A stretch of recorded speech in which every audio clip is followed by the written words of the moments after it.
Yo, what up, Knicks Nation? Welcome back to another game preview. We are previewing game one of the New York Knicks facing off against the familiar foe from last season for many years, man. The Indiana Pacers. You know, we got this rematch, especially after last season, losing to them in 7 on our home court. You know we're looking out for blood for this time around. And who better to help preview this game is none other than my guy, Evil Alex. No, I'm just kidding. Alex Golden from Setting the Pace podcast. Make sure to give him that follow. Hit that thumbs up button for your boys. Subscribe to the podcast if you haven't already done so. Support our sponsor, Underdog Fantasy. Use that promo code KFTV to get up to $1,000 in instant bonus cash and a free pick.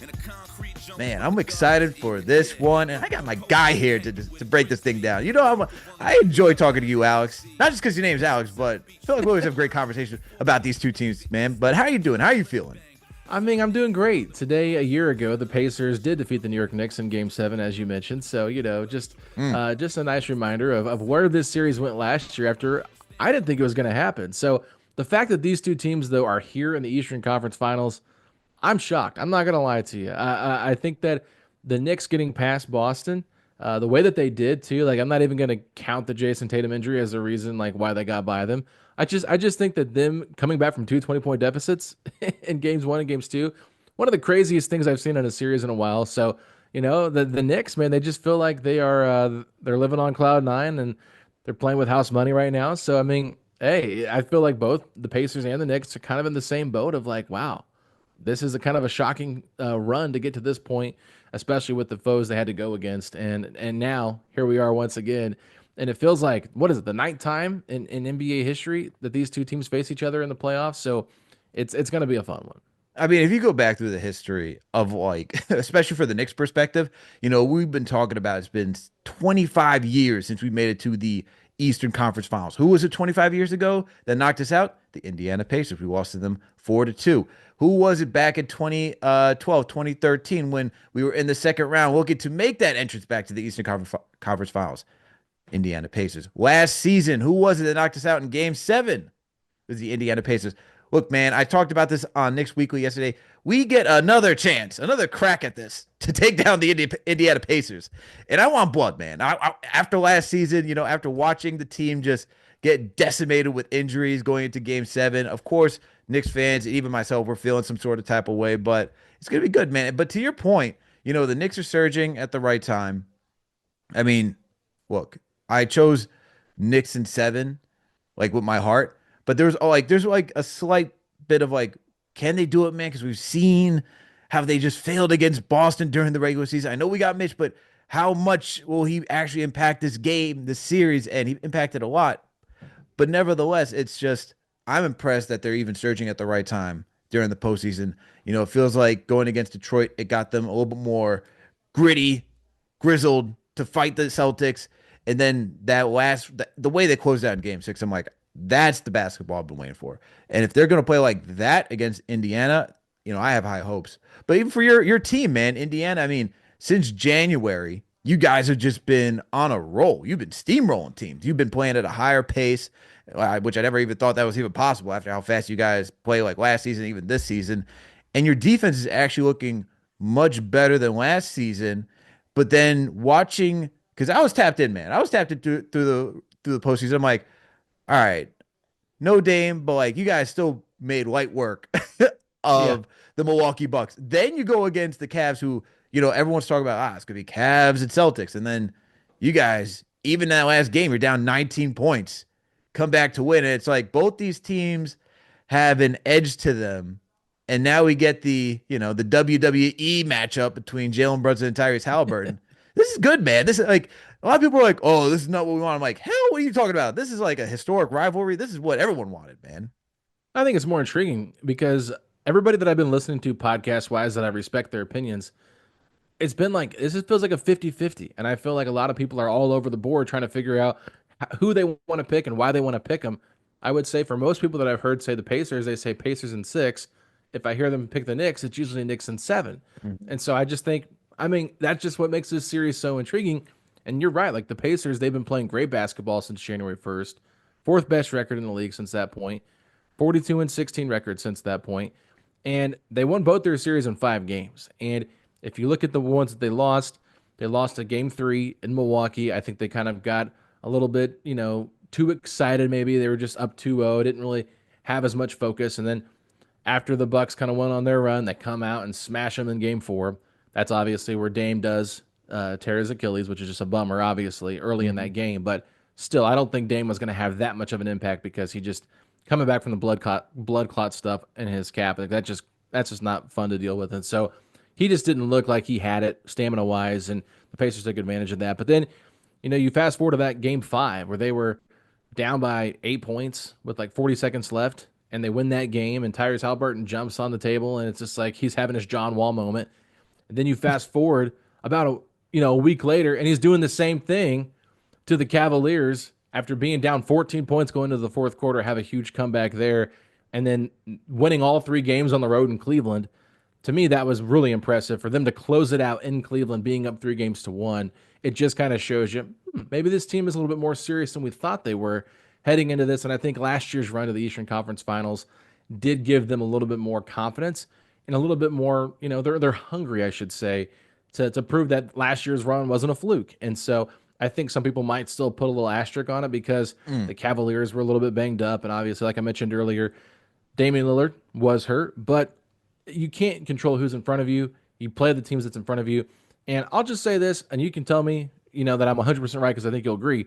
If Tyrese Haliburton gets hurt in Game 1 and the Knicks go to the NBA Finals, are you going to be upset about that? Or are you going to cheer because it's the greatest feeling in the world? You don't really care if Haliburton gets hurt or not. It doesn't take away from the Knicks getting to the finals if the best player on their team gets hurt. I think at that point you're just happy that they did it. Like it's hard to do, and you can't control injuries. So I just want to say, like, you can't control who you play. You can only play who's in front of you, and I don't think it should knock anybody down for their success. For sure. And like, look, I agree with you. Where if my team, if Tyrese Halliburton goes down, I'm not celebrating the injury. I don't like to see stars go down. I like to see my team face a team fully healthy and be like, we earned it, right? Yeah, And then get to the promised land. But regardless, if my team still won, beat the Pacers without Tyrese Halliburton, I'm still celebrating at the end. Like yeah, and you can't overlook the journey that it took to get there, right? And how many games you had to play and for things to like, yes, you need a little bit of luck going your way, whether that's an injury sometimes, whether that's the ball falling in, having like a Kawhi Leonard, like 6 bounces, then it drops, yeah. but you cannot dismiss the journey to get there, right? And I think that's what happens in a lot of this discourse is that, oh, well, they'll do that. I mean, people try to do that for the Knicks. It's like, dude, we're going to be up 3-1 with Tatum healthy or not. All right. We were going to be up 10 with like, under 3 minutes to go. Like, can we really say how much it's going to pan out? Hmm. Like, you still got to give respect to the Knicks that, look, the Celtics blew 20-point leads. Everyone's like, Knicks were down. How were they able to come back? Well, it's like, shouldn't we talk about the Celtics and how they weren't serious enough to respect the Knicks and they allowed twice, not once, twice on their own home court to come back from a 20-point deficit and win? Like, and that's where it's funny where since I live out here and I hear a lot of Celtics fans talking about it.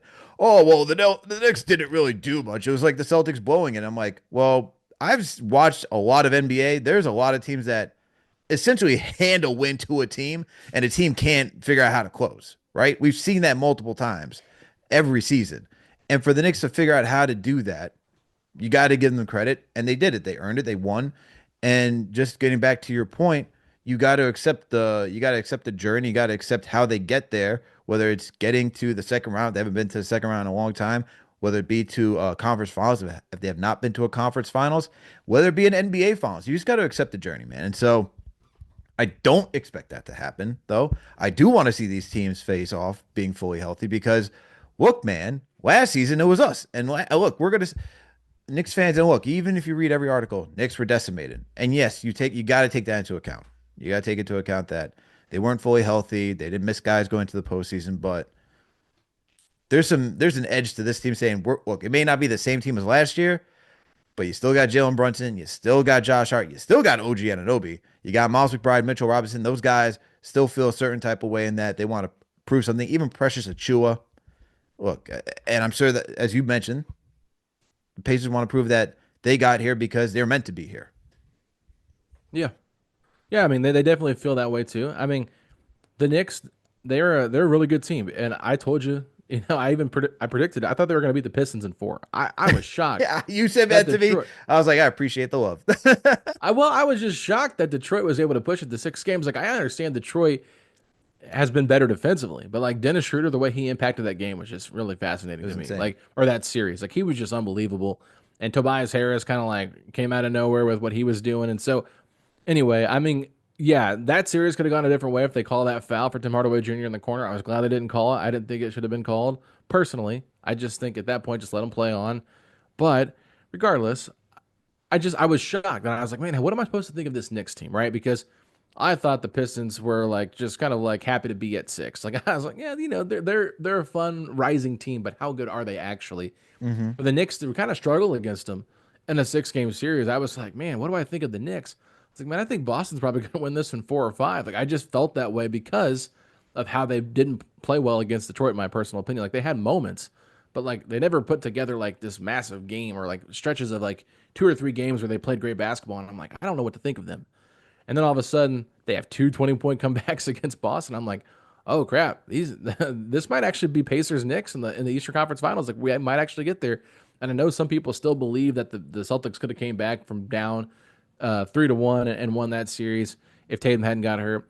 It doesn't really matter. The Knicks earned it. The Pacers earned it. And they're both here, ready to prove that they belong. And look, both teams are hungry to get back to the NBA Finals.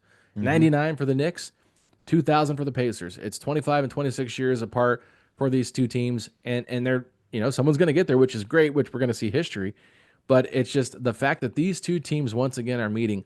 It's incredible, and I'm sure as a Knicks fan, you just got to hate the fact that it's on TNT this year Oh my with Reggie God. Miller calling all 7 games. I mean, I would hate it if I were a Knicks fan, but I won't lie. Watching last year on ESPN, the Spike Lee Stephen A. Smith show, that entire Game 7, that was hard to watch.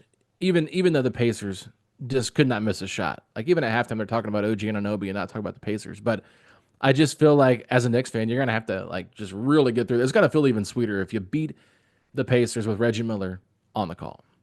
You know, first and foremost, we do not claim Stephen A. Smith, okay? That man I for keep or hearing that, but he claims you Screaming A guys. himself. Look, man.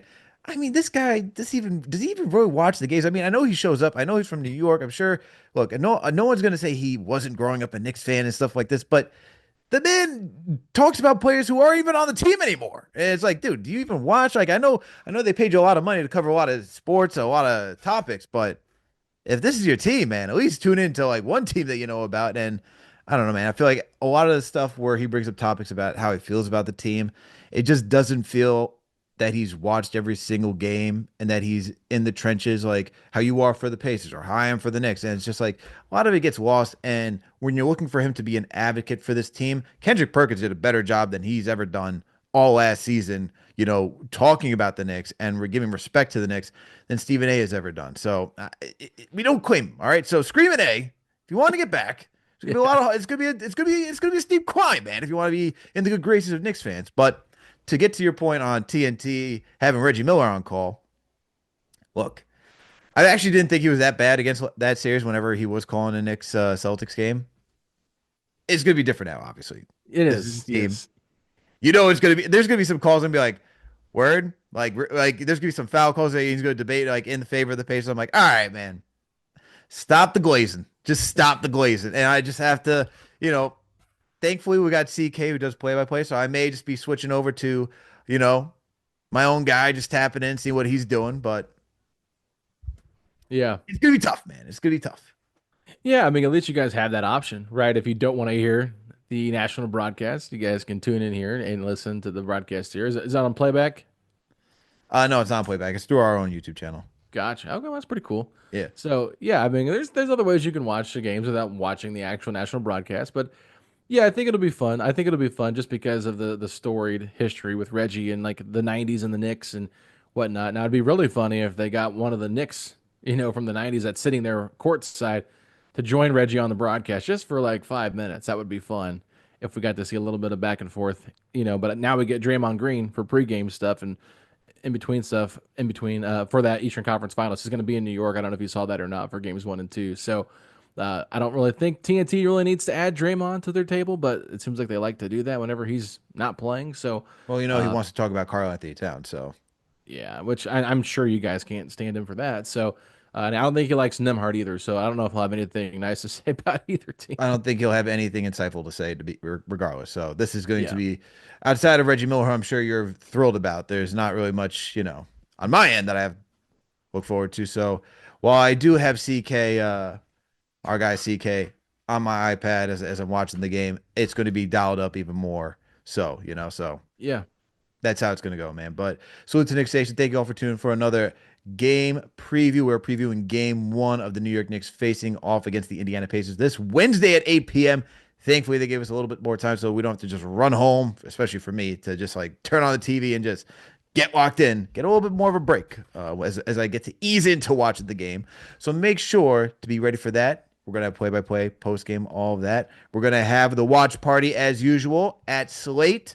So make sure to be ready to go to Slate on Wednesday to go join the Orange and Blue faithful for the Knicks, not the Mets, the Knicks. I am a Yankees fan. So make sure to go be ready to go over there on Wednesday night at 5:30 p.m. to go join everybody. Doors open. Make sure to go get your drink swag on.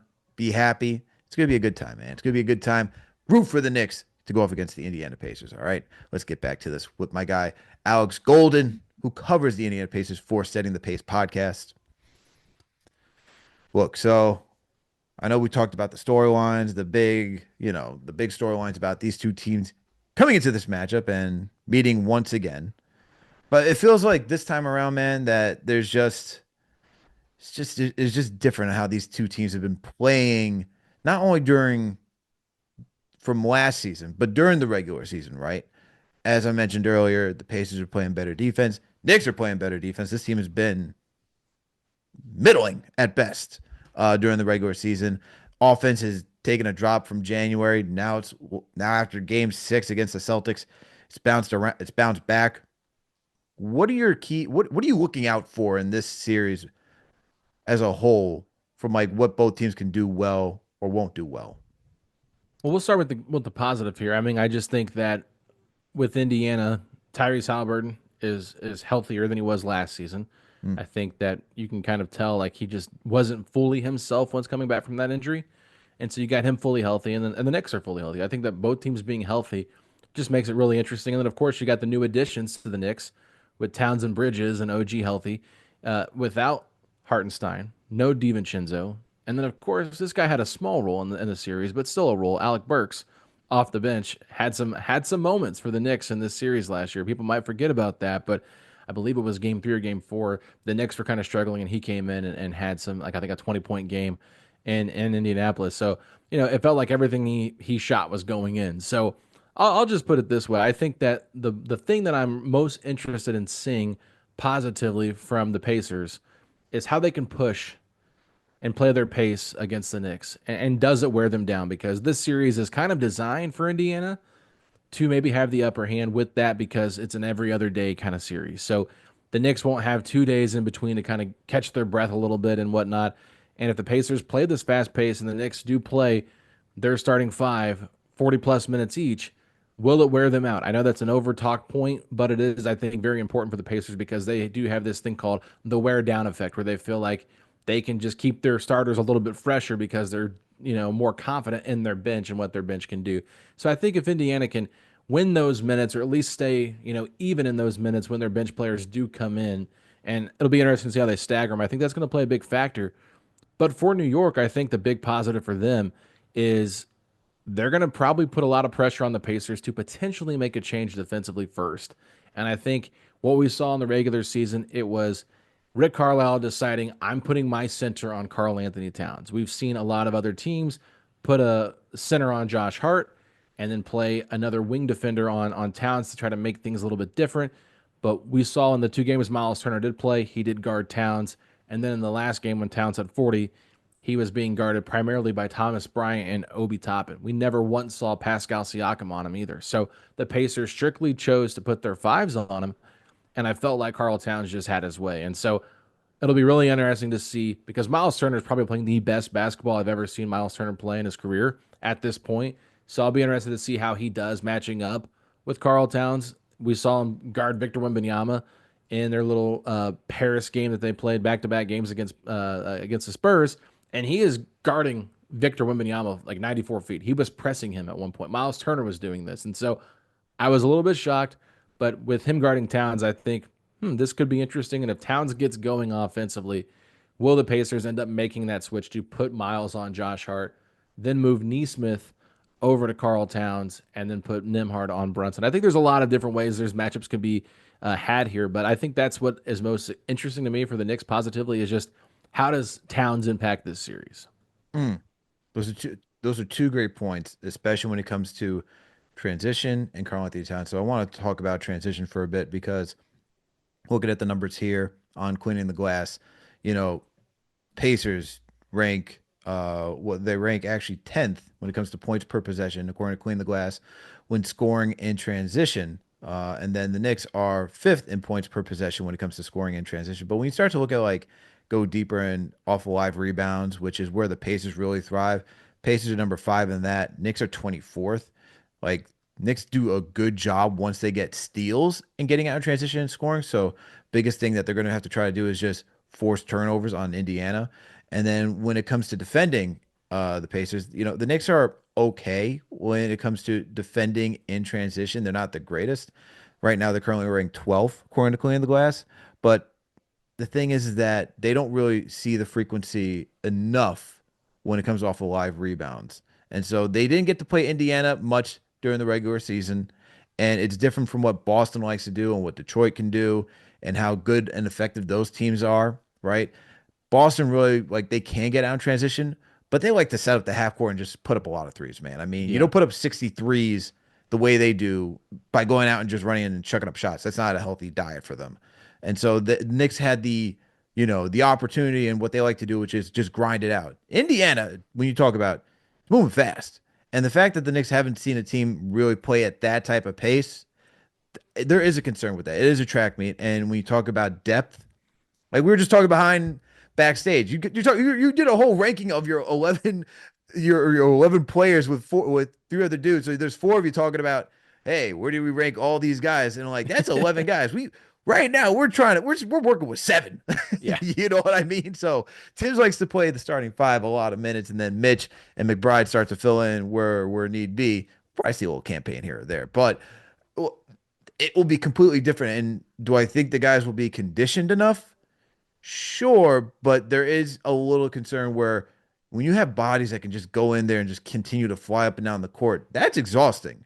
And those guys are playing fresh, while our guys are going to be, slugging it through.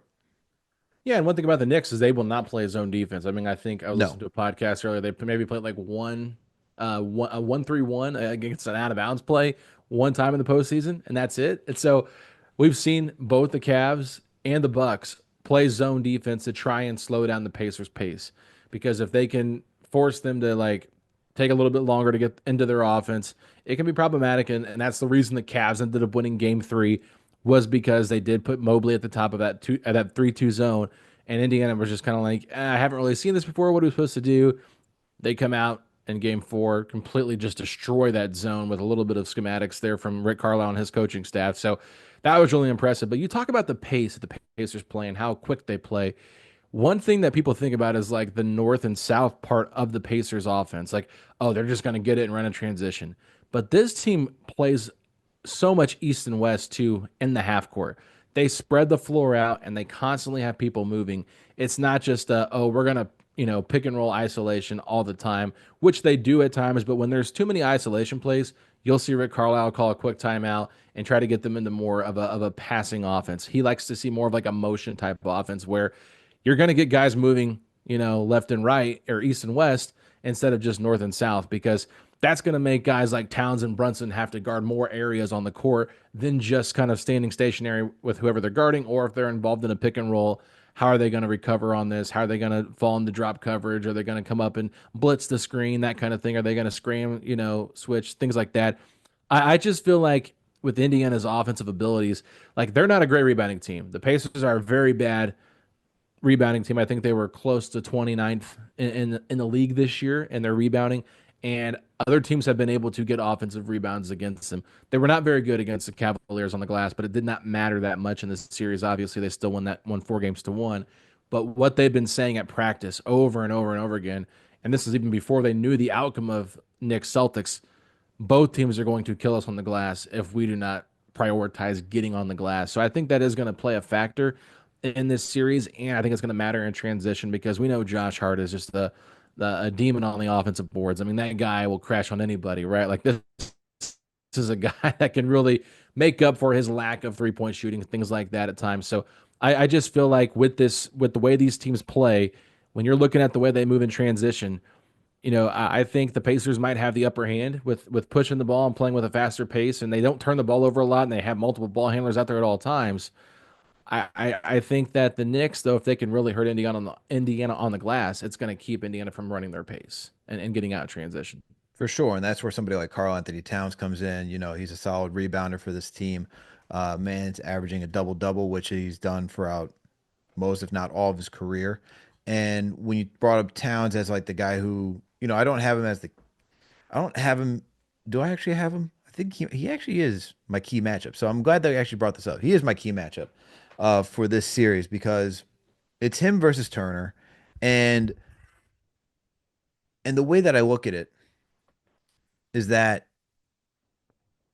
he and you said it earlier on during the season that Karl Anthony Towns has pretty much dominated every matchup against Miles Turner. And when you pull up the numbers, I'm going here through StatMuse. Cat has averaged 29 points, 12 boards, close to 3 assists in the 11 games versus Miles Turner in his entire career. And then Turner, conversely, has averaged 14 points, 5 boards, and uh, all over 2 blocks in the 11 games against Towns. They're both two different players. Obviously, Turner being a little bit more well-rounded than Towns, right? Towns is strictly offensively focused, but when I think of what Towns has to do in this matchup, it's not necessarily it is partially offensively because throughout the last 2 series, he hasn't really been the guy that you traded for. We haven't seen a lot of threes been put up except for like the last 1 to 2 games against Boston. Not even a lot during against Detroit. He had really his best games against the 3 and 4 against Detroit. Fine game 6 against Boston. Didn't play well for 5 games. He played okay, but for a guy of his caliber, for his salary, you expect him to play better. And the thing that I look at in this series is yes, he has to put up the points, but how are you working that pick and roll with Miles Turner? Like, how are you going to guard that? That's going to be interesting. He's not a guy that is quick footed. He's not a guy that can move laterally that well. And so when I think of what Haliburton and Turner do, he's going to be a big guy that, they're going to try out the starting five. Mitch is not going to be playing 30 minutes. How do you stop that when you have Karl Anthony Towns out there? That's my big thing when I think defensively, what are the Knicks going to do? So you're talking about what the Knicks are going to do defensively with Towns at the 5 in the pick and roll, or what the Pacers are going to do defensively Well, with I Towns at no the no 5? no. What are the Knicks going to do with Towns defensively against Miles Turner and Haliburton? Because I know they should try to go back to the pick and roll in this series because the Knicks haven't really utilized the Brunson cat pick and roll. But you know, Pacers are a very good pick and roll team with Haliburton and Turner. So I'm curious how that's going to work for Cat because he has to defend that, and he's not a guy who works well in drop. And then, as I said, you can slip through and just get easy points. And so I'm more so worried for Turner, who's been playing very well this season. How does Towns match up with him defensively? Yeah, I mean, I think it's a great question. I think it's probably one of the biggest, a point of attacks for the Pacers to try to get Towns in foul trouble because of what he can do offensively. This might be a way to kind of get him uncomfortable, and that's why I said, playing East and West is going to be more difficult for a guy like Towns and even Brunson at times, just because there's more areas to guard, right? And it's not just as stationary as we've seen with other teams that the Knicks have played. I think probably your best bet is just a straight up switch. I think that if you try to blitz Tyrese Haliburton, he sees the floor too well. You're going to get a lot of open looks for the Pacers, and they've been shooting the ball ridiculous. I mean, Andrew Nembhard shooting like 50, 50, and 88. Nembhard or Neesmith shooting like 52, 48, and 87. So, like, and Turner, I think he's like right up there too with like a high true shooting percentage. I think they're like 3 of the top 5 right now in true shooting percentage in the playoffs. So, like, they've just been making a lot of their open looks, and they're getting a lot of open looks because of the ball movement and the defensive coverages. So I think that if you do run a pick and pop or pick and roll with Turner and Haliburton and Towns as the primary defender on Turner, the best option is, okay, how can I try to make Tyrese score on Towns? Is Tyrese going to be someone that tries to blow by him? I think if there's a clear lane, he might try that at times. We've seen it, but a lot of times Tyrese likes to do that little step back 3 point shot. And so he might, revert to that to try to get a three over Towns and get that little step back, which he might hit. We've seen him do it against Jared Allen and other bigs for the Bucks. But I think that might be your best bet, just because when Tyrese is a scorer, I think that's the lesser version of himself. I think he's better as a facilitator, and so he might even look to try to see what kind of switch he can get. Like if he gets Bridges switched on to Turner, and Turner goes down to the post. Turner has been really really good at that short roll and even the soft touch around the rim. So I just think for Towns though specifically, if you do too much hedging or you do too much double teaming, Haliburton's going to read that too quick, and I think it's going to lead to open looks. So you don't want to get yourself caught trying to scram switch and everything like that, because it's just going to get more chaotic for the Knicks defense. I think that just a straight up switch is the best way to go, and live with whatever shot Haliburton takes. But if you do have to kind of like show a couple, try to double team him at times, we've seen a lot of teams actually try to face guard Haliburton before he gets the ball. So he's not involved really in any on ball actions. And this is where you kind of see Andrew Nimhart involved. But Andrew Nimhart and Miles Turner have also been incredible in the pick and roll in the postseason as well. So I think that Nimhart might be a little bit more willing to take Towns off the dribble if they do get that switch and try to create some contact. I mean, there's a play if you go watch game one of Pacers Bucks where Andrew Nemar just puts his little shoulder into Brook Lopez, and Brook Lopez goes flying back like 5 or 6 feet, and that's a big guy right there. So Andrew Nemart has that kind of ability, and I think he could knock Towns off his feet and score on him. I feel so like Towns got so frustrated in Game 5 against the Celtics. He made some really stupid fouls. Would not be surprised if he gets frustrated and a little bit flustered against the Pacers offense and what they're doing to him, where he does just commit dumb fouls out of frustration. And I think that might be a good game plan for Indiana. That might be their best defense that can play on him. Yeah, and this is where I look at Mitchell Robinson as being that guy to really help Karl Anthony Towns, and that's where I'm looking at the double big lineup because Mitchell Robinson, much better defender. I mean, hell, I'm sure that clip has been making its rounds throughout all of Twitter how Mitch guarded every single Celtic in that one play and then got the steal off of Jalen Brown in the right corner, or for the Celtics the left corner, but. That's where I'm looking at Mitchell Robinson because you talked about rebounding being a critical issue in this thing. And then when I look at rebounding, I think about offensive rebounds for the Knicks. And just to stop the Pacers from getting out in transition, Knicks need to generate second chance opportunities if they're missing shots. And when I look at Mitchell Robinson, what he's done in this postseason right now, he is right now, and if you're looking at totals, he is second in offensive rebounding right now. Aaron Mm. Gordon leads the postseason with 14 games played with 50 offensive rebounds. Mitchell Robinson in two less games and like damn near half the minutes of what Aaron Gordon has done has got average his not average but has accumulated 45 offensive boards.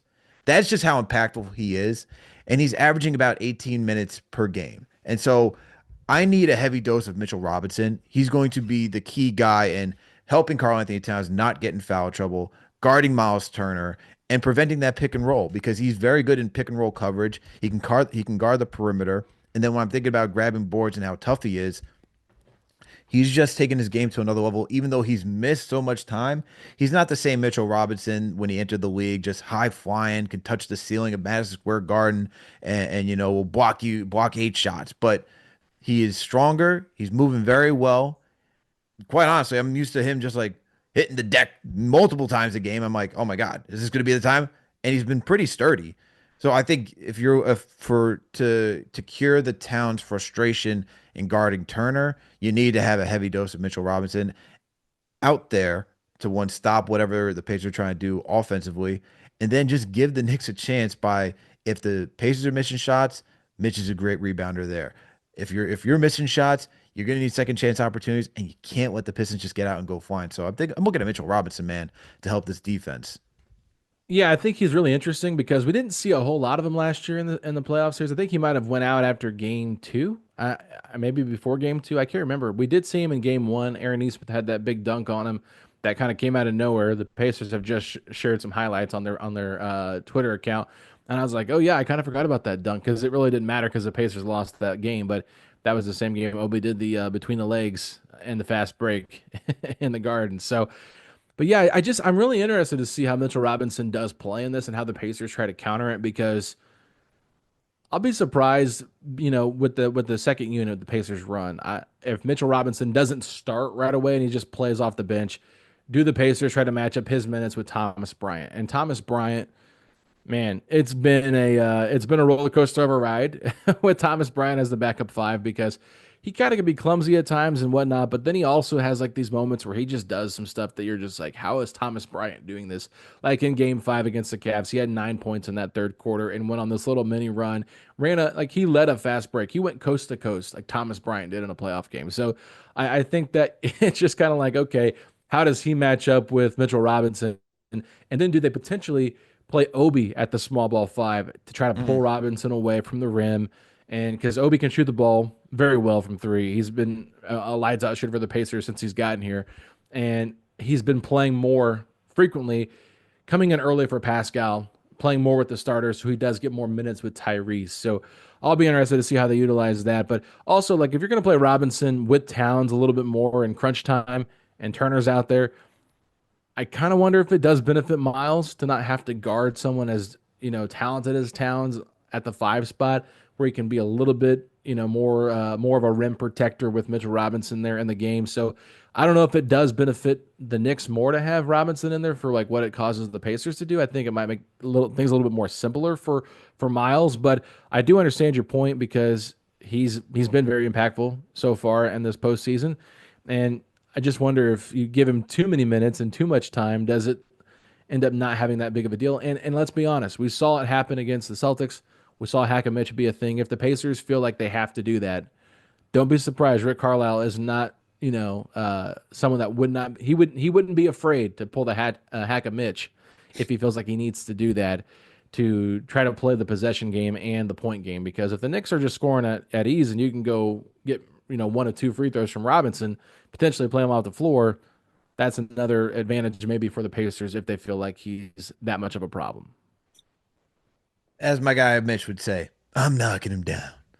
I'm knocking things down. I believe in him, man. He went 6 of 6 in Game 5 against the Celtics. I'm like, all right, man. I'm believing in you. He changed up the free throw shooting mechanics a little bit. The stance. I'm like, all right, man. I believe in you. He went 1 of 2 in Game 6. I believe in Mitch. So, Rick Carlisle, I dare you. I dare you, man, to do hack and Mitch. But look, I think this is the one thing before we go on to the next topic, which is just getting down to the other I think key matchup in this game. Um, the thing where I look at the double big lineup is that it might make it simpler for the Pacers, but I think it also makes it difficult for the Pacers because who's now the guy guarding Karl Anthony Towns? Because he could just shoot over guys, and that's probably the biggest difficulty. Where when I look at the Pacers, I don't really see anybody. Maybe Siakam would probably guard him, and he's a good defender. I don't Unless, know. I think they'll keep Siakam on OG. They kind of have. okay, so if that's the case, then I think you then put Neesmith on him. I feel like Neesmith is interesting. so Aaron Neesmith guarded Giannis for quite a few possessions in that series against the Bucks. And look, nobody's stopping Giannis. Pacers were sending like three guys at him because he's like starting with the ball, bringing it up the court.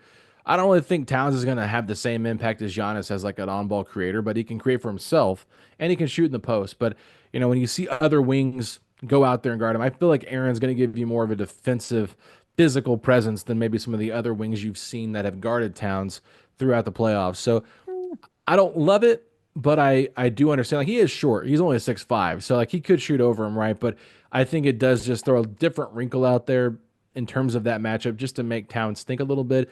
And I don't think you would really want to put Nimhard on him, obviously, or Tyrese. So like, what's the other option? You have to go with probably Aaron Nesmith because the Pacers are not gonna go very much bigger now. There is maybe they could throw Jarris Walker on there for like a minute or two, but I don't think they're going to do that. I think they just trust Neesmith. He's got good instincts and he's a very physical player. I would say that Nimhard's probably a more skilled defender, where Neesmith is more of just like grit and get in your grill. But I think a lot of people are kind of expecting Neesmith to guard Brunson. I don't think that's going to happen. I think Brunson cooked Neesmith in the regular season. I think they're going to try Nimhard on him once again and see how that plays out. Because it was a good point that was brought up. When Brunson started struggling some with Neesmith, it was also the same time he was dealing with that foot injury. It Hmm. wasn't like, and then you also lost OG as well once that switch happened. So I think there was factors that played into it aside from just Nimard being the primary guy. But I do think that Neesmith would get that would get that draw matchup wise. Unless I wanted to try OG with Siakam on Towns, I don't really think you want Siakam if you're Indiana in any kind of screens because he can get hung up on screens bad sometimes and not be a great screen navigator. So I feel like to me Neesmith would be the number one option if they're not going to put Turner on him. Mm.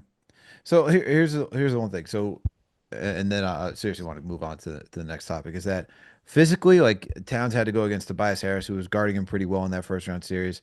You know, he had Tatum on him and for stretches. Jaylen Brown, not necessarily an issue just because of how much shorter he is than Tatum, but he has had to go against some physical defenders. I don't really like. Maybe I haven't seen Naismith in a minute since haven't played much this season, but my thing for Towns is that this is a guy that you can actually just shoot over. So Mm. that's where I really think his 3 point shooting will come into effect here. That if you're going to put Naismith on him, then this is a guy that you just got to shoot over, back him down. Now, Naismith will give some resistance. I'm not saying he's not going to give some resistance, but I don't think he's going to be that true, like, imposing guy like a Dylan Brooks that's going to be like try to get up under you and really just throw you off your balance. You th- is, I think he's more like Dylan Brooks than you realize. is he? He's just not dirty. Like Dylan Brooks Oh doesn't have that God, reputation interesting. yet because he's such a nice guy.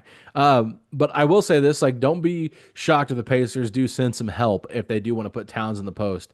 Like, how much will Turner help out there, and they'd leave Mitch open, right? Like that's kind of another option. Like, okay, can Towns make that pass to Mitch where a lob's thrown? Like, how often is he going to do that? Where you just kind of like throw looks to kind of make Towns have to work if that is the matchup that's out there. I know Haliburton has been very good at help defense as well this year, but if he's out there guarding Mikal or whoever else is out there in this, lineup we're talking about, you don't want to leave Mikal open for three. And so that's going to be more difficult, but it just depends on what angles you have and where Towns is catching the ball at. I don't think they would just leave Aaron on an island by himself. If that were the case, or if he tries to post him up, I think they would try to send some help and rotate, basically just leave Mitch open and try to make sure everybody else is covered. And so okay, all right, this is gonna be interesting, man. I'm looking Yeah, forward to how because I feel like Cat is going to be the determining factor as always in this series. But another guy uh that I'm looking at, and this is where I was confused with my key matchup because I was also thinking OG and Siakam because I feel like that's going to be an interesting matchup just for they both know each other very well. I mean, obviously they both grown, developed outside of being on the Raptors together, but OG guarding Siakam, Siakam guarding OG. We need OG to get into a good shooting rhythm to really open stuff up for the team. Siakam is a really good defender, and I'm wondering if OG will be thrown off his game a little bit and try to do a little bit more creation. Not that he can't do some, but I hope they doesn't rely too much on it, where he's just more impactful as a cutter, a guy who can drive, and a guy who just knocks down three. Not I don't want to use the word limited because he has shown a little bit more this season, but very basic in what he does to get to be effective. Like it's very basic stuff. It's like fundamentals, just very fundamental in what he does. And so I wonder how that match is going to look because if he's not shooting in rhythm, then you need a lot more out of Bridges and somebody else. And in the last series, and in even against Detroit, Knicks have won when you get 20 points out of both OG and Bridges, and then 25 plus from Cat, 30 from Brunson. And so that's why like OG's got to be in rhythm. I'm looking at that Siakam OG matchup too. yeah, it'll be interesting because I'm trying to figure out what is the usual rotation for OG in terms of like when he comes out of the game, when does he go to the bench? When does he come back in? Is there like kind of a set rotation usually for how Tibbs brings in the two or three bench guys that he does play, or is it kind of just like depending on who's out there? Typically OG. So he's going to obviously be out there with the starting five. Then it goes to the I'll have either one or my two wings out there while giving one of them a break for a short amount of for limited time, and then bring the other one back out there. So it Okay. goes it mixes and matches. So it could be typically it's Bridges with Cat in that first like stint. So you bring in Campaign, McBride, you'll have Bridges out there with Cat, and then you'll have Robinson there too. But Okay. then sometimes it'll be a quick switch and you bring OG back in. And so it just it depends on the flow of the game, but that's typically how it starts off with. And then third quarter you'll see the entire starting unit unless things go truly south. But truly south for Tibbs is like I don't even know what catastrophic it is from this point. He'll rely on the stars for out most of the third quarter. Yeah, I'm just kind of fascinated by it because we've seen Carlisle match minutes when it comes to Dame, when it came to Donovan Mitchell. Andrew Nemhard matched every single one of those minutes on the floor unless he was in foul trouble. I don't know if he's ever, I don't really recall him doing that for any other matchups. I've seen him do it with Turner before in the season, and it might have even been against the Knicks when Towns was going into the game when he was playing like, okay, we're never going to have our backup center out there against Towns. Like it's going to be Miles' job, primarily. So I do wonder if he feels like he has to do that with OG just to keep OG from getting going, right? Because if OG gets into the game without Siakam out there and he's going up against an Obi Toppin, right? Or even a Thomas Bryant at times. I feel like he's going to have his way with that matchup so easily. And do you really want to get a number 3 or number 4 guy going like that, where he gets his kind of confidence going, and you're not even worried about Brunson and Towns anymore at this point because you're just able to feed OG because he's so talented. And so that's where I think this is got to be Siakam. Siakam has to have a great series, in my personal opinion. I just think that if Siakam does not have a great series on both ends of the floor, it's going to be problematic for Indiana to win this series. But I feel like at times last year, especially in the first two games, I felt like OG kind of had Pascal rattled a little bit. And then they do know each other very well, so I think that does help. Like tendency wise, like they know what they like and what they don't like, and how they can kind of force them doing different things. But I felt like you saw OG's athleticism just have a little bit more of an upper hand on Pascal last year in the playoff run. But now that Pascal is in better shape, he's had a whole week off. I'll be curious to see how he does handle the athleticism of an OG and an Obi. So I think it's a really fascinating matchup. I'm more so concerned about the Mikal Bridges aspect of this matchup, just because I'm curious because I've seen him play a little bit more as kind of like the primary offensive initiator when Jalen does go to the bench, and curious what players are going to be out there on the floor to guard him. Because if he starts going like that, to me makes me more nervous, and I feel like he's more involved in the screens as well. Like he's probably one of the best screen setters on the Knicks, and that pick and pop game could be pretty lethal. Where I feel like OG is not as involved in that, but I do see OG splashing threes. Don't get me wrong. I think he's going to hit some. To me, I'm more concerned about Bridges and who's guarding him and how that all plays out. That's a good thing. But before we get there, man, let me do a quick shout out to our sponsor, Yeah. Underdog Fantasy. Use that promo code KFTV to get $1,000 in instant bonus cash and a free pick. People, let me tell you something about Underdog Fantasy. I love it. I like to think I know more than what they're telling me when they're putting out their odds. But this is why I like it, man. They give you two options. You can either do the fantasy draft or you can go create a ticket. If you're creating a ticket, all you got to do is just choose anywhere between 2 to 8 players, and they could be mixed and matched throughout all sports. It could be NBA, MLB, hockey. And so that's the cool thing about creating that ticket, right? Now, you could stick with just the NBA or one sport. You just got to make sure you choose two players that aren't on the same team. And then once you do that and you create your ticket, all you need to do is just choose higher or lower for any stat that they give you. So let's say in this series, right? Let's say they start off with Mitchell Robinson, higher with the average of let's say 7.5 rebounds because he's playing limited minutes. Would you go higher or would you go lower? I would probably go higher because I think this is going to be a good matchup for him to get some more boards. So that's all you got to do. And then all you do is just go down the sheet, choose higher or lower, what you believe every single player will do based on that stat.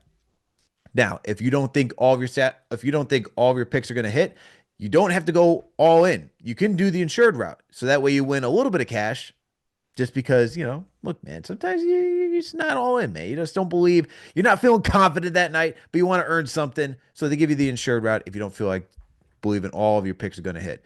Now, if you don't want to do the ticket, the other thing you can do is put on your GM cap, go draft a team, go compete with your friends or a bunch of randos, and go see who knows the league better, you or somebody else. And that's what's cool about Underdog Fantasy. They give you options to go earn some money. So make sure to support our sponsor, Underdog Fantasy. Use that promo code KFTV to get up to $1,000 in instant bonus cash and a free pick. Once again, hit that thumbs up button for your boys. Subscribe to the channel if you haven't already done so. With me on the other side is my guy, Alex Golden, aka Evil Alex. When he's on this show, I'm Evil Alex when I go on his show. Make sure to tap it, man. We're giving you that breakdown for game one. But Alex just brought up a great point, man.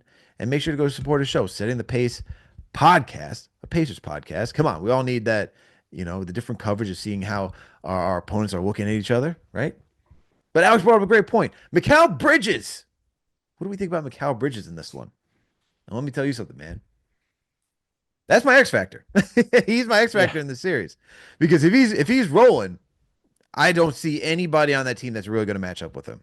And that's the funny thing is that you have guys that can match what either Brunson does or Cat does, even OG, even Josh Hart, just being an energy guy, right?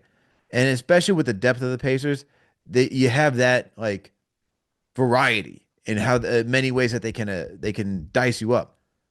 But guarding Bridges and doing what he can do, that's tough. Maybe TJ McConnell's the closest thing you got to that, but I feel like if Mikal Bridges is doing what he did against Boston and being that clutch guy in the fourth quarter and hopefully knocking down some threes, which he didn't necessarily do a great job at in the previous matchup, I feel like this is really going to lean in the Knicks' favor.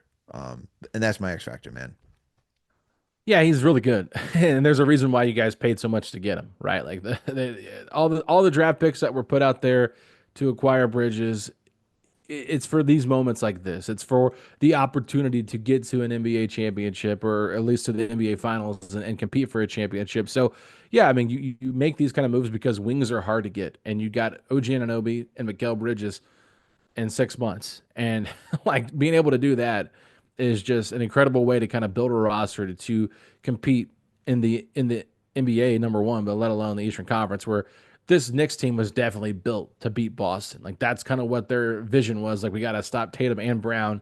We've got two guys that can do that. Now we got a stretch big that can guard Porzingis or Horford and Towns, and they've just got Brunson versus White, and then it's just the matchup made a lot of sense when you look on paper of Celtics and Knicks. Now the Pacers they're a lot different because what I saw throughout the season was every single time these teams played, it was Mikal Bridges all over Tyrese Haliburton. And Tyrese Haliburton, I felt like the first game, absolutely terrible. 0 points in the first game of the season against the Knicks. It was a second game of the year. Haliburton was just terrible and couldn't do anything offensively. The Pacers got blown out by the Knicks, and I'm pretty sure you remember that. I might have been opening night for the Knicks at Madison Square Garden. Mm-hmm. Then you fast forward to the next game. Halliburton had 35 points and I think 14 assists. I mean, he was just unbelievable in that game, and he was able to get to all the spots against Bridges, and Bridges didn't really have that much of an impact defensively on him. So that to me is where I think it's going to be interesting to see how does Bridges slow down Halliburton on that one-on-one defensive matchup. Is he denying him the basketball when he doesn't bring the ball to the court? And Nimhard's kind of initiating offense in the first action for the Pacers. And then I think defensively, from what I've been listening to, there's been a little bit of different opinions on how the Pacers are going to guard the Knicks, right? My gut feeling is they're going to keep Nimhard on Brunson to start things off. And I know Knicks fans are probably like licking their chops, thinking, "Oh yeah, just like last year, barbecue chicken." I think Nimhard's a much better defender this year than he was last year. Now that still doesn't mean that Brunson's not going to get his because Brunson's a great player and potentially the best player in the Eastern Conference so far this year is in the playoffs. So like he's been awesome. Not denying that. But when you think about how is Bridges going to be involved offensively, I think you'll probably see Aaron Nesmith get that first matchup with him defensively. And I think you'll see Halliburton on Josh Hart with Miles Turner guarding Towns and then Siakam on Anunoby.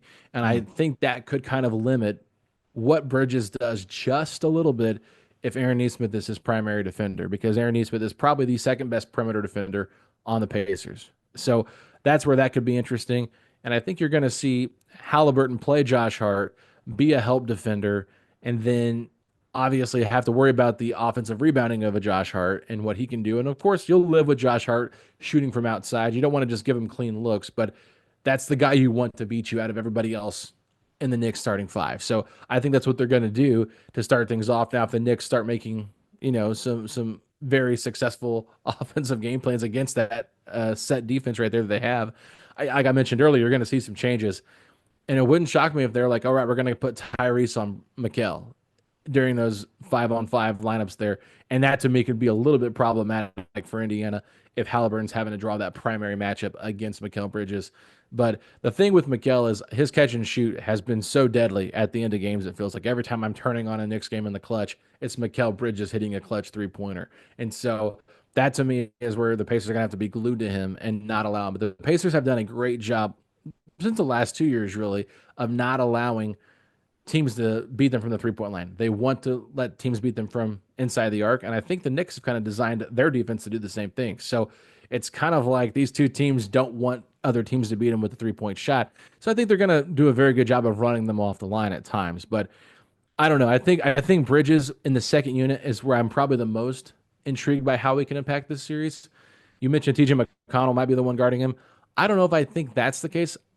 He might honestly get matched up with Benedict Mathurin in that matchup. Oh, I didn't mention. With I the didn't two. mention. I didn't mean that T.J. McConnell would be guarding. I didn't mean that. Okay, I meant that he would be matching in the sense of like scoring offensive, like wise. what he can do, like who can Gotcha. match what Okay. he can do scoring wise. Yes, Okay. I was trying to figure out what you said there, so I do apologize for all good. It's misunderstanding all good, that. man. But when I look at the Pacers bench, yeah, I think Matherin's probably going to be that primary defender. And I will say Matherin's actually played pretty solid defense in the playoffs this year. He's not been known for his defense. He's not a great off-ball defender, so that does seem a little bit worrisome. But if Bridges is going to be the on-ball guy, it would not shock me if Matherin is the on-ball defender there. Now Matherin, similar to Siakam, can get hung up in screens a little bit too frequently, and then he likes to kind of bail out for switches with bad mismatches just because he can't fight through it.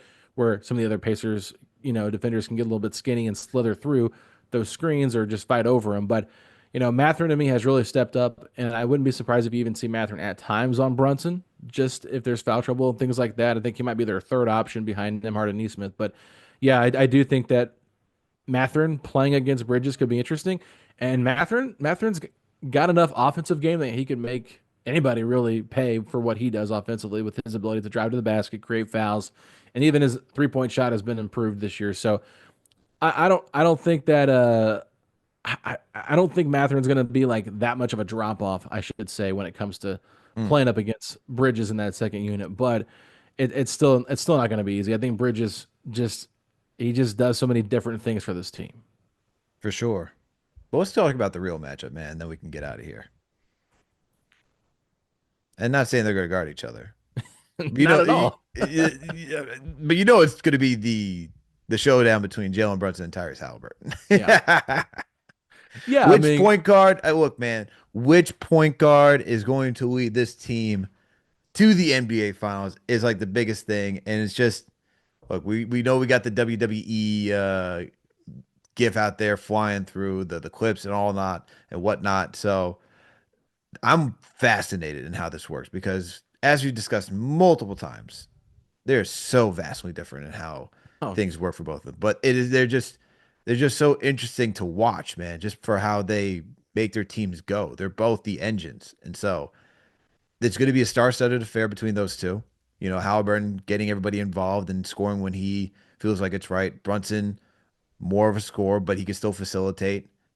What if you put the on the pendulum, who does a little bit more? That's just a little opposite. But it's going to be a show, man, and I'm looking forward to it. Hopefully, there's a little bit of John, man, because I want to see these guys, talking some trash. There's got to be a little bit of like a little animosity, even though I know they're all buddy buddy and they FaceTime and they talk about each other's outfits and joke and whatnot. But I'm looking forward to that matchup, man. well, let me just go back to the WB reference. I mean, if you're a Knicks fan, you have to probably feel pretty confident because you got a steel chair from Jalen Brunson versus some brass knuckles from Tyrese Haliburton. So, I mean, I think if I were going to bring any weapon to a fight, I think a steel chair might have a little bit more of an impact than some brass knuckles. You get a little distance, you can start swinging that thing around. Brass knuckles got to be up close and personal. Yeah, and I mean, let's talk about Tyrese's acting job when he hits the brass knuckles on those steel steps. I mean, Tyrese has a long way to go with the acting. Well, I won't lie there. I was not impressed with the acting, but I did think it was funny the way Jalen just casually jumped over the barricade to get that steel chair. I felt like that was a little bit better acting. And hey, I feel like Jalen Brunson's a better actor. Let's talk about the foul baiting here from Jalen Brunson. I mean, this guy knows how to get foul Oh, calls called for brother. him. It's an art. Hey, you know what? I'm not even. I'm gonna be annoyed with it by the end of game one as a You're Pacer good. fan Am I watching gonna be it. hearing about ethical hoops from you by the end of this? I'm not gonna really bring it up because I don't like to bring up fouls and officiating. But like Rick Carlisle said, give small markets a chance, right? So, Mm. if you go back to last year, he said that after game two when he felt like the foul calls were a little bit egregious. So, Rick's done a very good job of not blaming the officials at all throughout really the whole season. And he's like, he kind of made it a point of emphasis, like, I'm not going to be on the officials' case. It's going to be physical. Look, they're totally different players. I think Jalen Brunson is a tier ahead of Tyrese Haliburton right now as we're talking. I think Haliburton's game is to me more enjoyable to watch just because I like the way he passes the ball. I like the way that he gets it and moves it up and down the court. He doesn't need to be the scoring guy. He doesn't have to have the ball in his hands 24/7 for this team to be successful. He's learned how to play much better without the basketball as well. Not saying Brunson hasn't. I'm just saying from Halliburton's standpoint, like he can do different things this year and I feel like the way they're just both they're so fun to watch in different ways. Like I think Jalen Brunson is incredibly fun to watch when he's not hunting fouls. Like just like when he can score on anybody one on one, and it's a joy to watch. He's a bulldog. I'm not even trying to like glaze him up here like you mentioned Reggie Miller doing for the Pacers, but I really do feel that way. I feel like he's just such a tough matchup, despite what he does to try to create stuff. Because I feel like he doesn't always need to try to create fouls to get shots off. He's just that good, and I think he might even be better if he didn't do it as much. But we'll see what happens. I just think Halliburton, his ability. See, Halliburton doesn't have to be a scorer, and I think that he's never going to be on that same level as Brunson because he's never going to really have. He might have a 30-point game throughout a series, but he's not going to like get anywhere close to 25 to 30 a game. That's just not who he is. If he has 20 and 12, like that is the perfect type of Halliburton game because his whole job is to be, like he says, the team mom and get everybody involved, make sure everybody else is taken care of. And there's a reason why Siakam is the leading scorer on this team in the playoffs at 18 and a half points. Halliburton second with 17, Turner 16, and then both Nembhard and Nesmith around 14, 14 and a half. They are very well balanced. It is not just a one-man show where you have to, or a two-man show where you're like your two stars are kind of leading you to the promised land. It's just kind of like everybody chips in and does things. And then in the clutch, we've seen Jalen Brunson obviously hit some massive shots in the clutch, but Tyrese Haliburton has two game winners this postseason. In epic comebacks, and so I think they're both probably the most clutch players in the league right now, or at least in the Eastern Conference. And so that's going to be fascinating to watch because I feel like if any game gets close, if the other team has the ball in their hand, I think the other fans got to be worried because Tyrese or Jalen's going to make a game winner in this series. I kind of feel it. It's look, man. I want to touch on. I agree with the crunch time, like who's gonna get that get the winning basket because the Knicks, for the most part, have been winning games by like 2, 3 points. Like it's not been massive blowouts, and I think I do agree with that. But with the whole foul baiting, man, Oh, like come on. Don't stand up for your guy now. Be honest. He's a he foul can. merchant. He's not every game, but he can. He can when he wants Yeah. to be, but he doesn't do it every single game. I don't think he did that. He didn't do that as much as he did in game two against Detroit. Can he? Sure. I agree with you. He doesn't need to do it. And I think he plays 10 times better when he doesn't have to do it. Yes. And uh does he do it? Does he know how to hunt for fouls? Sure. Tatum hunts for fouls for Christ's sakes. Oh, yeah. SGA hunts for fouls. All those guys do, man. They're like, look, you want to slow down the game, you want to do it. That's what you got to do, man. And don't blame the guy for playing to what the rules are. Like, ask the officiating to change the rules. That's all I'm gonna say. But I don't think he does it as much as everyone likes to think he does it as. But it's out Did there. you did you see that video that was going around and it said a preview of the NBA Finals and it was SGA and it was a video of SGA shooting free throws and then 5 seconds later it was Jalen Brunson shooting free throws. It made me laugh. A free throw off in the NBA Finals from the two biggest foul merchants in the league. Foul merchants. Good lord, man. Don't be upset that your point guard doesn't know how to do it, man. My point guard is totally different. He's a skinny guy that likes to talk trash. And yeah, last year in the And Garden change was his voice fun. while he's doing it. Hey, we're gonna talk about changing voices. You got Carl Anthony Towns on your team, so we can't even go there. Okay, like for real. For real. Oh my God. You know, When his post game interview after game six had me dying. oh man, these guys, Uh, man, it's gonna be a hell of an interesting series for many aspects. You got the storylines, you got the talent. It's gonna be a good one, man. Alex, I appreciate you coming through, man, and helping preview this game. Please let the listeners more know where they can find you. If you got any work up and coming, we should be on the lookout for. yeah, I mean, we're gonna have daily content over at Setting the Pace. If you guys want to check that out, my co-host is a New York resident. Michael J. Fauci is his name. My friend Alex over here, good Alex, he calls him Dr. Fauci. He will actually be at game one Oh, in the God bless this Garden. man. Now, listen, I'm going to give you guys some hope, okay? Fauci is currently on a 17-game losing streak for the Indiana Pacers, I'll dating back gladly about buy him six. tickets to every single game. So these tickets were given to him. Oof. So a guy that he knows, a friend of his, said that he has a chance to maybe get finals tickets too. And so he gave up the Eastern Conference Finals tickets in hopes that the Knicks would make the finals, so he'd go to that game. And he told my guy Fauci, he was like, you know what, you can go to this game. And I said, I think he sent you there on purpose. you know, we've got listeners of our podcast saying, hey, Fauci, we got a plane ticket to Indy if you want to come to Indy on Wednesday night so you can miss the game. So yeah, I just that is my one hope for Knicks fans here. If you're worried about game one, I think it's going to be interesting game one, obviously, just because Pacers have not played in 8 days. So been a long layoff for them. They've usually responded pretty well this season, not playing after having a long break, but that's a long time to be waiting for a series to happen. So could there be some rust potentially? And then Knicks obviously just got off of a very emotional and physical series with the Celtics, but I think that they have had plenty of time to kind of focus and get recharge for the Pacers series. So it's going to be close. Did you give out your prediction, or have you already done that on a different podcast? I did on a different pod, but I got Knicks in six. What do you got? I got Pacers in six. There we go. So yeah, Shocker.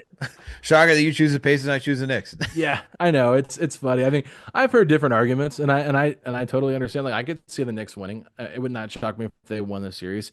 I just for those that have said Pacers in seven, I find it hard to believe that Indiana could win back to back years Game 7 in the Garden. I'll That to be me would be crushed if shocking. that's the case. Oh, Absolutely I mean, I crushed. would be crushed for you. I would be loving it as a Pacer fan, but I would feel so bad for Knicks fans, like to just have to go through that. I just feel like a lot of the pressure is on New York. I feel like there's more pressure on the Knicks in this series to get to the finals than the Pacers. I don't know why I feel that way, but I just feel like the way the fans are so emotionally connected, like they're just more outspoken about it, I guess you could say, than Pacer fans. It just feels like there's so much more pressure on New York than there is Indiana, especially if it gets to a game 7. Like, just imagine the amount of pressure you would feel. Like, I how definitely agree nervous with were the you game. about game 6? You know what I mean? Yeah, I would definitely agree with you about game seven.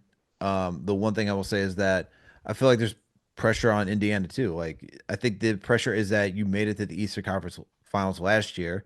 You lost Tyrese Haliburton. You probably say that, hey, we were pretty close to competing with the Celtics prior to even Haliburton going down. You could talk about game one where if he doesn't have that terrible turnover, you guys are talking about taking game one in Boston, right? Oh yeah, Like, they should have won game 1 in Boston. Then yeah, Carlisle that's should what have I'm called a saying. timeout.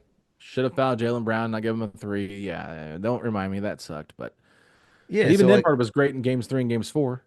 Without Halliburton, like Nembhard see was unbelievable. and it was close, right? But I'm saying if you Yeah, add that plus Halliburton, there's got to be some pressure there for you too, saying, "Hey, we were really close last year. We competed with the Celtics. If it wasn't for our injuries, we could talk about putting the asterisk next to the Celtics. Hey, if you didn't have to face like an injured Heat team, Cavs team, Pacers team, Knicks didn't get injured, who are we even yeah. talking about how you guys are getting that banner? And this is just because I know Celtics fans are out there like, well, if you didn't lose Tatum, blah blah blah blah blah blah. Be quiet. So, look, You I don't think like there's it when it's on your end. huh? See, Knicks fans don't like it when they're on the other end of it. But look, I think there's pressure for both teams. I think Pace has got to prove that they're meant to be there and they can get to that next round. And I think for the Knicks, if you want to talk pressure for us, it's like, even though I know he's been getting a lot of heat, Windhorst comes out here saying second best roster in the East, outside of the Celtics. Obviously, we were third best team, and we're still like, they're back. They're next to each other. We're talking about third, fourth teams in the conference respectively. Yeah, yeah. So, is there that much of a drop off as in who can go there? Like, talent-wise or like skill-wise, team-wise. No, in my opinion, but I think both teams have equal amount of pressure. But the pressure will definitely be on New York if it is a Game 7 back in Madison Square Garden. I mean, you have home court. You gotta, you'd have to go through with it and punch your ticket. It'll be interesting, man. This series is gonna be, it's gonna be fun. The emotions are really gonna be riding through this one for both teams because I think while both teams should try to play loose, there's gonna be these guys will be playing intense, man, because there's a lot riding for each team. But Alex, I appreciate you coming through as always, man. Appreciate you talking it up. If you, as Alex said, make sure to go give him a follow on X. All right, make sure to go check out his podcast, Setting the Pace. He does a great job covering the Pacers. He's credentialed, so he gets to talk to these guys on the regular. Make sure to hit that thumbs up button for your boy. Subscribe to the channel if you haven't already done so. Make sure to support our sponsor, Underdog Fantasy. Use that promo code KFTV to get up to $1,000 in instant bonus cash and a free pick. Salute to all the mods. Salute to Knicks Nation. Salute to all the franchise channel members. You already know what the deal is. During the game, we're going to have play-by-play. Afterwards, you're going to have post-game. We got you covered. Make sure to go to Slate, 5:30, where the door is going to be open. Time might be adjusted, but I'm going to tell you 5:30 right now. That's typically what the time has been, so make sure to be ready. Be at Slate. Go get your drink swag on. Support the Knicks as they face the Indiana Pacers. It's going to be a good one. Appreciate you once again, Alex. All right, everyone. We'll catch you later. We out.